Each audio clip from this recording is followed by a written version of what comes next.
Maritime Delimitation and Territorial Questions, Qatar v. Bahrain, 1994. The parties involved in this case are Qatar, the plaintiff, Bahrain, the defendant, and Saudi Arabia also played a role. This case was the first major maritime dispute settled by the ICJ since the 1993 case Denmark v. Norway, and is one of the longest in the court's history, with the case initially being brought forth in 1991 and a final judgment on the sovereignty of the islands and maritime delimitation being made in March 2001. What is noteworthy about this case was not the final ruling on the islands or the maritime delimitation. It is what the ICJ ruled on what constitutes an international agreement and when intent is formed. Qatar and Bahrain were engaged in a territorial dispute, which they sought to resolve for over 20 years. The dispute regarded the sovereignty rights over the Harar Islands and Dabal and Kitat Jarada Shoals, as well as the delimitation of maritime boundaries.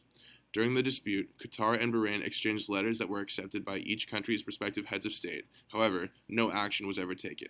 A tripartite committee was created, which consisted of representatives from Qatar, Bahrain, and Saudi Arabia. The committee was constructed for the purpose of approaching the ICJ and met several times, yet it failed to produce a single resolution for the dispute. Eventually, the meetings resulted in minutes, which reaffirmed the process and stipulated that the parties may submit the dispute to the ICJ after giving the Saudi king 6 months to resolve the dispute. After these 6 months, in which the Saudi king failed to resolve the conflict, Qatar and Bahrain were then allowed to approach the ICJ, so Qatar did, and they filed a claim. Bahrain disputed the court's jurisdiction.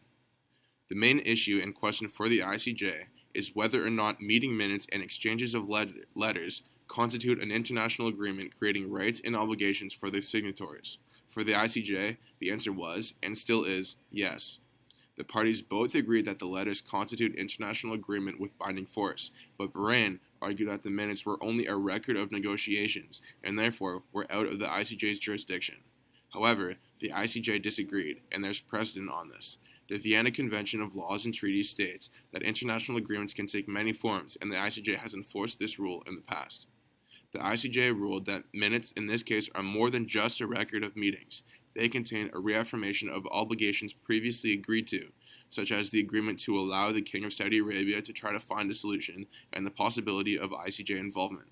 Therefore, the minutes set forth commitments to which the parties agreed, thereby creating rights and obligations in international law. The foreign minister of Bahrain argued that no agreement existed because he never intended to enter into one. However, his argument was deemed invalid by the court because he did in fact sign the documents, which created rights and obligations for his country. Bahrain also argued that Qatar's 6-month delay before taking this case to the United Nations Secretariat showed that Qatar did not think the minutes could be legally binding. However, there's no indication this was the reason why.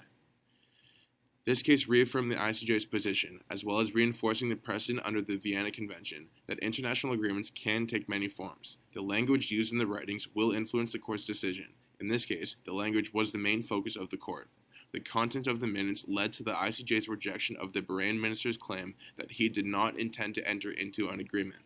The ICJ's role expanded in this case. This case reinforced the precedent set out in the Vienna Convention and established a wider interpretation of the court's jurisdiction. By stating that minutes and negotiations can constitute an international agreement, the court created a position on when intent was formed. By saying that intent was formed through meetings and negotiations, the ICJ treated this international case with less care and thought than a case in U.S. contract law, where one party can claim a contract does not exist because there is no meeting of the minds. A claim like this might cause a U.S. court to examine the possible intent of both parties more carefully than the ICJ did in this case.